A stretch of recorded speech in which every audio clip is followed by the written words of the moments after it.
All right. We are back with another episode of the Real Estate Investing Club. I hope you guys are having a great day, whatever day it is for you. And wherever you are, as always, it's Friday on the podcast. So bringing that Friday energy.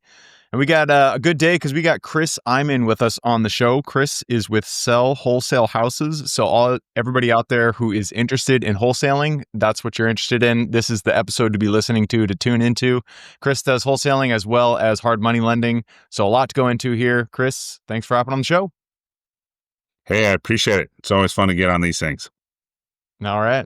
I told you before we got on here, we always like starting with stories. We like to hear how people got to where they are. So why don't you take us back to the beginning of your story in real estate and tell us how you got here?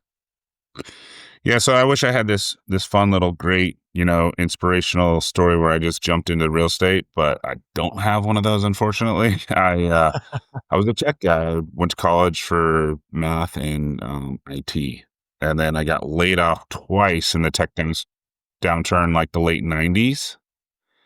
And then, so laid off once, I'm like, I went and got my real estate license because I was jobless and I thought I was selling my house and I wanted to save the 3%. Reasonable. So I got my real estate license, got another job quickly, worked there for like 9 months and got laid off again. And then I was just like, I'm not going to let someone pick when I can and cannot work. So I got a listing, sold it, made $9,000, and I drove a buyer around for 5 weeks to just have her call me on week 6 and said, "Hey, you're out of town. I drove by this house. It looks perfect." I called the agent off the sign. He let me in. And so I'm like, I'm never doing buyers again. So how do I get listings? But I didn't want to be the sales guy because I'm more of a tech guy and not a sales guy in the living room. So I'm like, found out about foreclosures. I'm like, I'm just going to go to the courthouse steps, buy some foreclosures, fix them up and sell them. And I went and borrowed $60,000 on my house and started being a fix and flip guy. Nice. I like it. And yeah, I started out in the corporate world too. And it doesn't matter how high up you get, how much money you're making in corporate, it's never secure. You're not truly in control of your destiny because you can always get fired. And it can be for reasons that are 100% out of your control. You can be crushing it. And for whatever reason, the company downsizes and your department gets hit. And so that's why I love real estate. It allows you control. You can have down years or down months and it can be rough for a little bit, but you're always the one who is in the driver's seat and making those decisions. So awesome that you found some success in real estate. So you started out as a broker. At what point did you start realizing that wholesaling is what you wanted to do?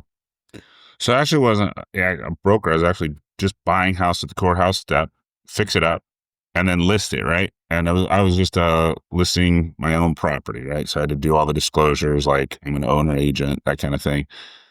And then, I'm just networking, and they're like, "Okay, you went to IT, now you're in real estate. Like, yeah, are you an agent?" That's everybody's first question. Are you an agent? I'm like, "No, I fix up my own houses and I'm selling them." Like, where do you find them?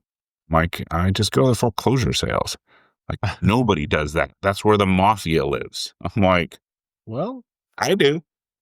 They're like, "Can you get me one? I'd like to try that."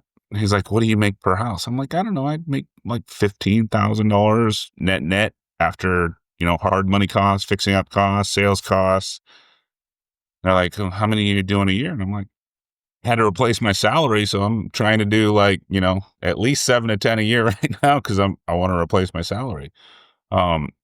So yeah, I just, then the next guy is like, "Get me one." And he makes money on it.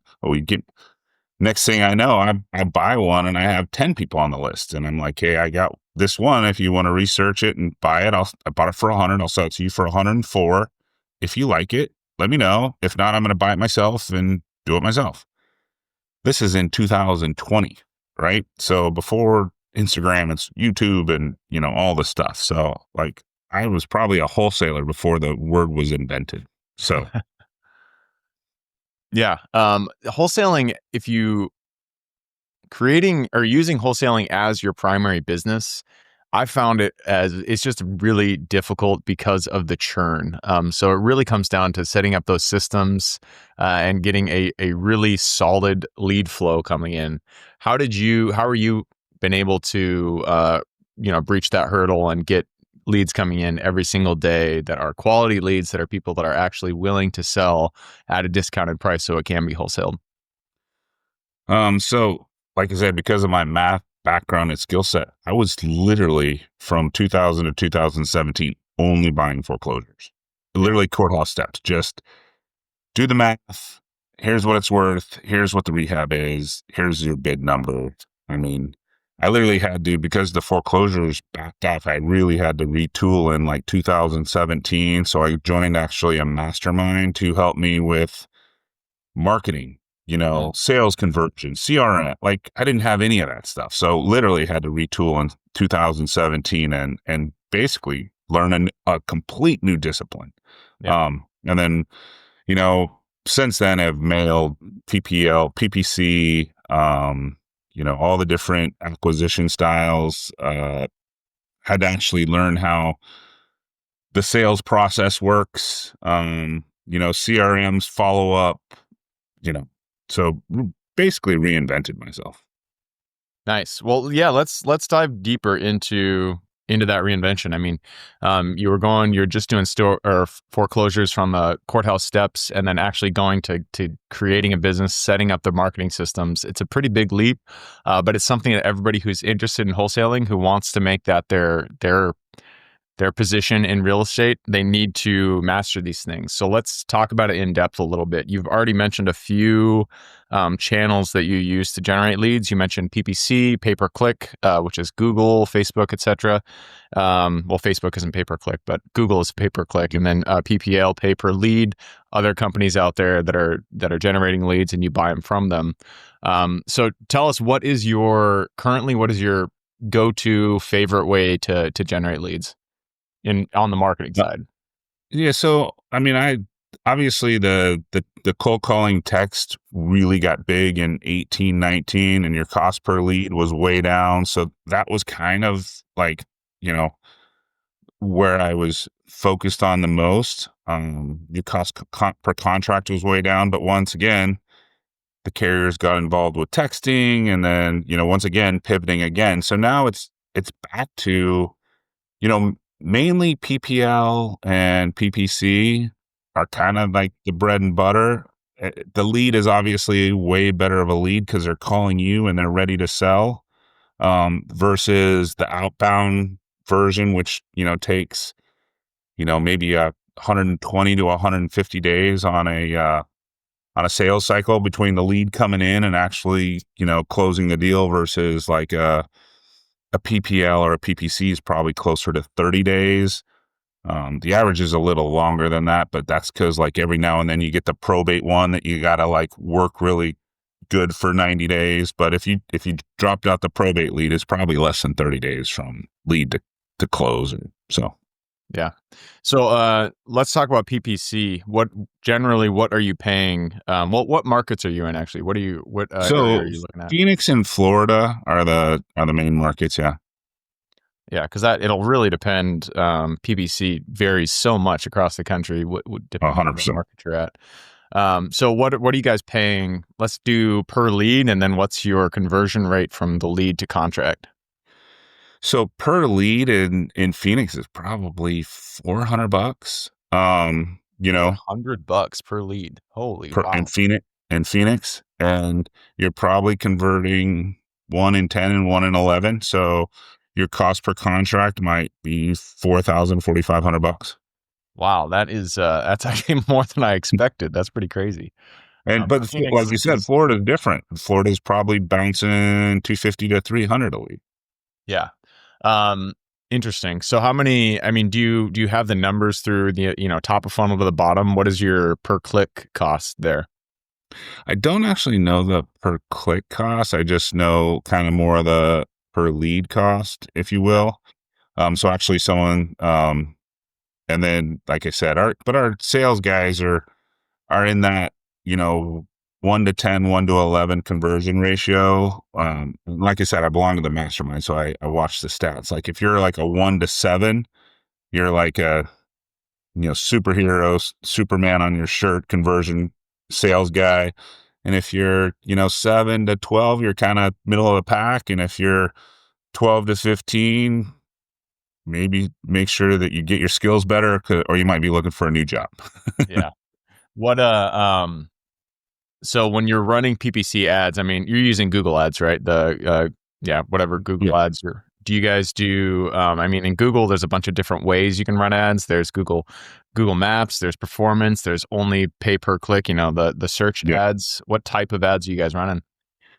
So we're just buying that sponsored on the top thing. Yeah, But search. I don't actually, to tell you the truth, I don't actually run it. I pay a company basically. I think I pay about $1,500 to $2,000 a month for them to run the ads, stay on top of the ads. So that's not in that cost, but Mm. and we balance our budget between, call it $8,000 and $15,000 a month. So Okay. So you're paying the company $2,000 a month, and then you spend an additional. You said eight, so $6,000 in ad spend. yeah, Okay, and so you guys are getting about 2 contracts per month. yeah. Got it. And then from contract to close, what's your conversion rate there?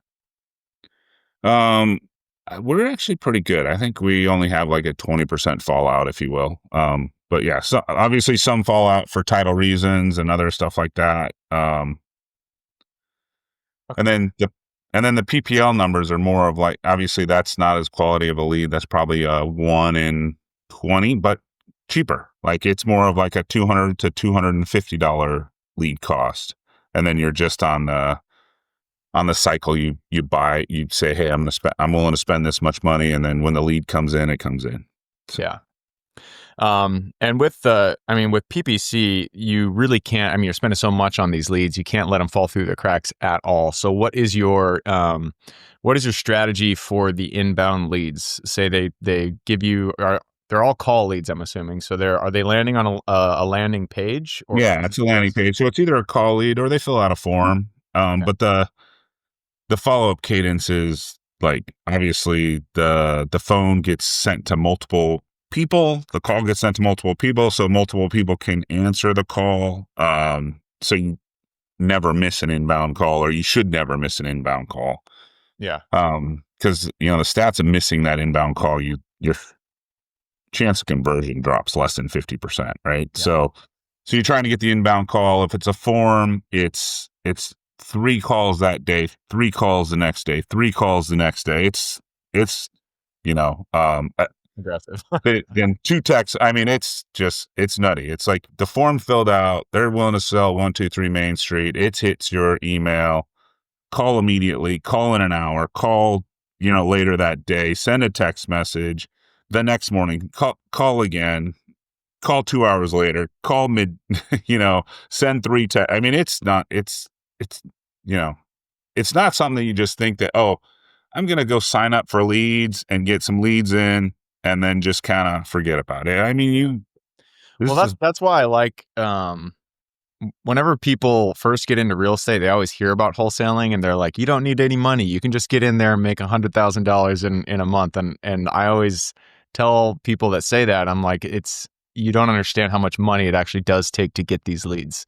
Sure, you can sit at a desk and call people, but you're not going to get the volume that you're looking for. In order to do it, you need a team, you need inbound leads, and it takes money. I mean, it's $10,000 a month easy in order to get one contract. And so, yeah, I like that you're going through the nuts and bolts of how it's working, so then people can see wholesaling it's a business. You have to have everything dialed in, and especially the follow up, because I mean, chances are, if you don't pick it up on that first call, you're gonna miss the sale. And so, yeah, that's interesting. It's good to hear the top to bottom. How about your sales team, the people that are actually picking up the phone? How many people do you got there?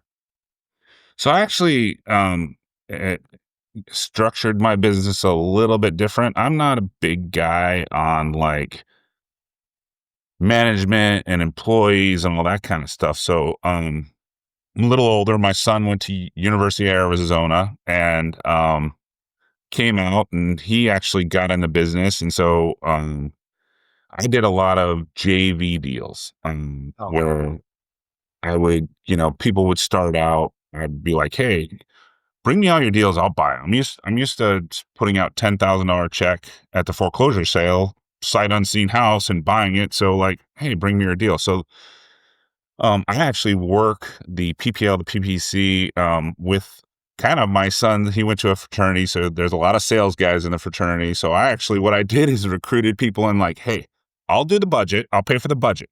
I get my money back first, and then we split profits. And Mhm. so Yeah.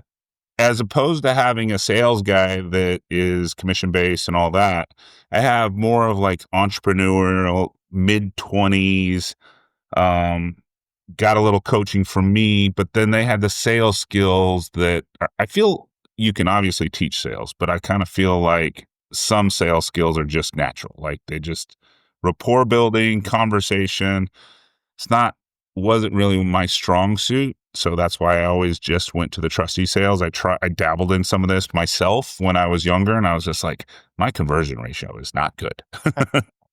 So, so that was my way of scaling those. So I got a guy that does mail. I got a guy that does PPL. I got a guy that does PPC. Like, and I don't, and what's great is I don't have to manage them because if they don't make money, like, we just shut off the channel and they're out of business. So Yeah. Well, yeah, I mean, and it goes to show that you're sticking to your strengths. Even if you are good at the thing, if it doesn't give you energy, if maybe you are good at sales, but you just dread it and you can't pick up the, it's hard to pick up the phone and you just really don't like doing it. Finding somebody who gets energized by getting into sales is it can make your business go a lot further and a lot faster. So it sounds like you're doing the right things. You've also mentioned that you started a hard money business. So you also lend to flippers who are probably buying your wholesale deals. Tell us about that process. How did they get started? And then how's it been going since then?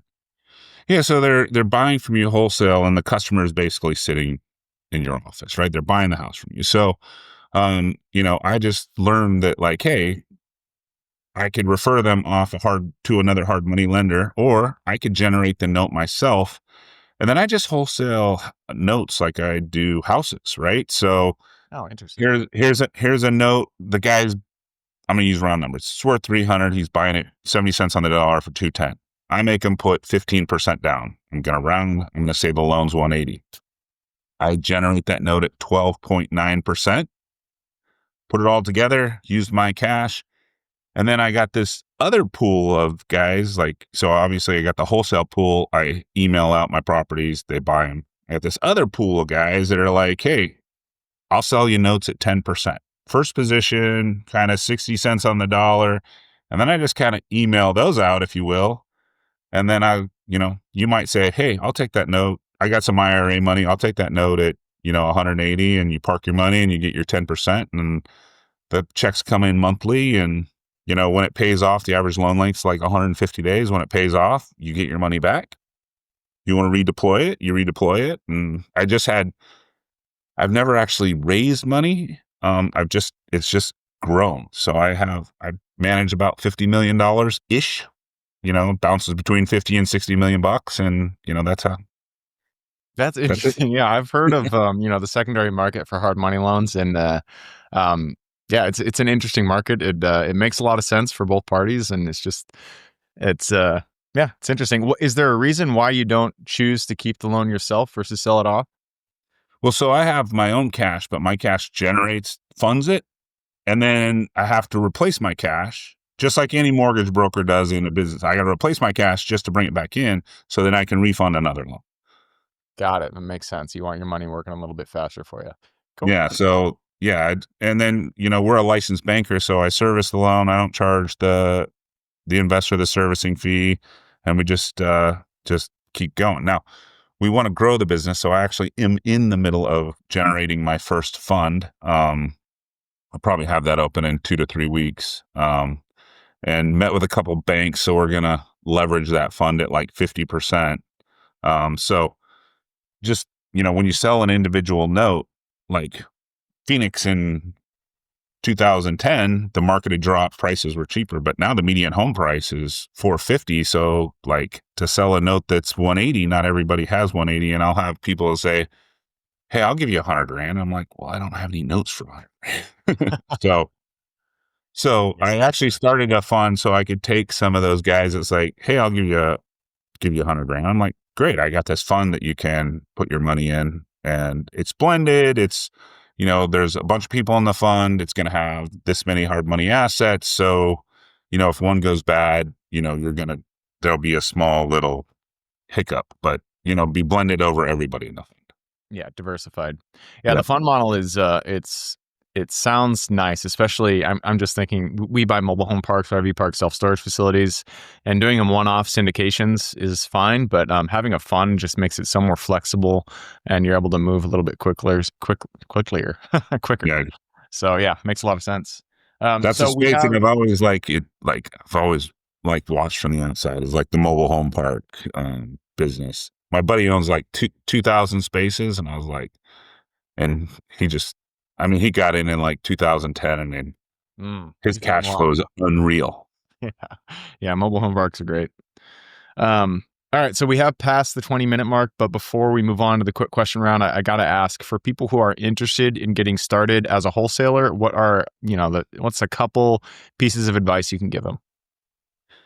Consistency, like if you start up for 2 weeks and you give up, and then you start up a week, 2 weeks later and go away. I mean, consistency obviously is huge when getting set up. Building you know, obviously you got to find the leads, but then you got to find somebody like me who kind of can JV with you on the disposition side. And then another thing, a lot of that we help new guys with is like ask guys like me for underwriting, because like every new guy that hits the market, I run the local RIA, and so they'll reach out to me on DMs or whatever, and I'm like, yeah, I'll underwrite it for you. I'll tell you what we can sell it for. So you just work the acquisition side, and we'll take care of it. And I'll throw up your $3,000 to $5,000 EMD if necessary. You just go find the deals. So, and I'm sure there's a guy like me in every market. Yeah, no, absolutely there is. All right, with that, I'm going to push us to the quick question round. Are you ready? Yep. Let's do it. Starts with education. It could be any form. It could be a book you've read, a movie you've seen, a conference you've gone to, a mentorship program you've been a part of. I just need two recommendations, one for general life wisdom and then one for real estate or business. Like I belong to a mastermind, and I didn't have any of the tools when I got started. Yeah. Like in 99, 2002, like there were no tools. Like, so a mastermind, I think has been a huge benefit to me. I joined in 2017. And then, Give them a shout out. huh? Do you want to give the mastermind that you're in a shout out? Yeah, I do. I belong to Collective Genius. Yeah, in front of them. And they've scaled now. So they have the intro market, the mid-level market. You're like a, 50 to 60 a year guy. I'm in the premier, which is like 100 houses a year plus. And I've been in it since 2017. So and then just, on the personal level, I don't know. I'm not like I said, I'm a tech guy. I don't do a lot of reading. I'm a podcast guy, but I've always just kind of like, I read one book. I don't remember the name of it, but it just talked about the core values. Just,